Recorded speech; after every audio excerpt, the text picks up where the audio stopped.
You look absolutely stunning tonight, my love. Thank you, darling. You both look incredible. Pretty mommy. Thank you, sweetie. Are we ready to go? Let's go, my little family. Before we continue, if you're enjoying this story, please support this channel. Share this video with your friends, save it, and don't forget to subscribe to our YouTube channel. Your support keeps these stories alive. Now, let's continue. Iyashade had been warned many times to stay away from Morinike. The Baba had already told her clearly that the girl was no longer alone, that something greater was protecting her. But jealousy does not listen to wisdom. Instead of stopping, Iyashade became even more determined. Night after night, she returned to the shrine, insisting that the Baba help her destroy Morinike completely. The Baba tried to explain that some protections are not ordinary, and some battles cannot be won with charms. But Iyashade refused to listen. Whelming, Embrace it. Let it awaken your spirit. I surrender. Show me the path. I warned you already. I don't care. Finish what you started. You don't understand the danger. I understand enough. Do it. The hatred in her heart had grown too strong. Then one night, something unusual happened. In Mama Ife's house, Morinike, Mama Ife, and David had gathered together for prayer. It was a simple moment. No shouting, no drama, just quiet prayer and gratitude for the peace they had found. But that same night, far away in the shrine, Iyashade began performing a powerful ritual. She chanted loudly, calling on dark forces and sending an attack meant to destroy Morinike once and for all. The smoke in the shrine grew thick. The flames from the ritual candles danced wildly as she shouted the incantations again and again. But the moment the attack was released, something unexpected happened. It did not reach Morinike. Instead, it turned around. Like a message returned to its sender. Suddenly, Iyashade screamed. Her body jabbed violently as the charm scattered across the ground. The very thing she had sent out had come back with force. She collapsed to the floor, shaking uncontrollably, her mind spinning as words began pouring out of her mouth without control. I've been keeping a secret for years. What secret? I caused the accident. It was me. What? I did everything. I killed her mother. I made you forget your daughter. I made the girl suffer. Back at the compound, people rushed outside when they heard the commotion. Mr. Namdi stood frozen as he watched his wife rolling on the ground, shouting and confessing things she had hidden for years. The charm that had clouded his mind finally broke.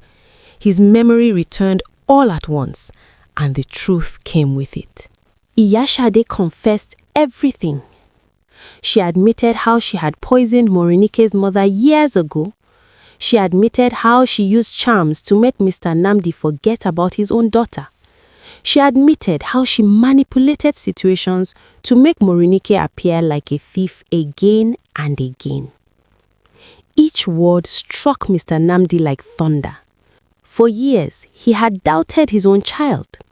For years, he had believed the lies. Now, everything made sense. The anger inside him exploded. That very night, he opened the gate and chased Iyashade out of the house, refusing to allow darkness remain under his roof any longer. For the first time in years, the house felt free. When Teni heard the truth, regret filled her heart.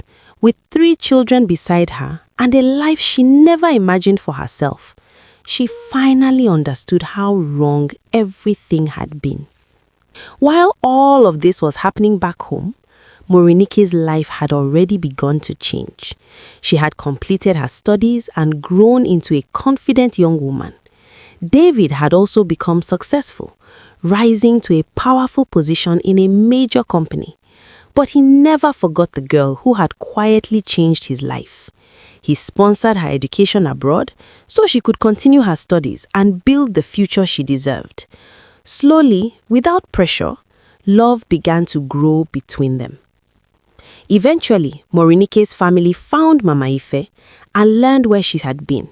But by the time they arrived, Morinike had already traveled abroad for her studies. Still, Mama Ife gave her contact. When the call finally happened, it was filled with tears, apologies, and forgiveness. Years later, Morinike returned home, stronger, wiser, and healed. Her father held her tightly as he cried and begged for forgiveness. Chima was overjoyed to see his sister again, and the house that once rejected her now welcomed her with open arms. Soon after, the family gathered again, but this time it was not for sorrow, it was for celebration. Morinike and David held their traditional marriage, surrounded by family, music, and laughter. And so, the girl they once called a thief became the woman everyone celebrated. What was meant to destroy her only made her stronger.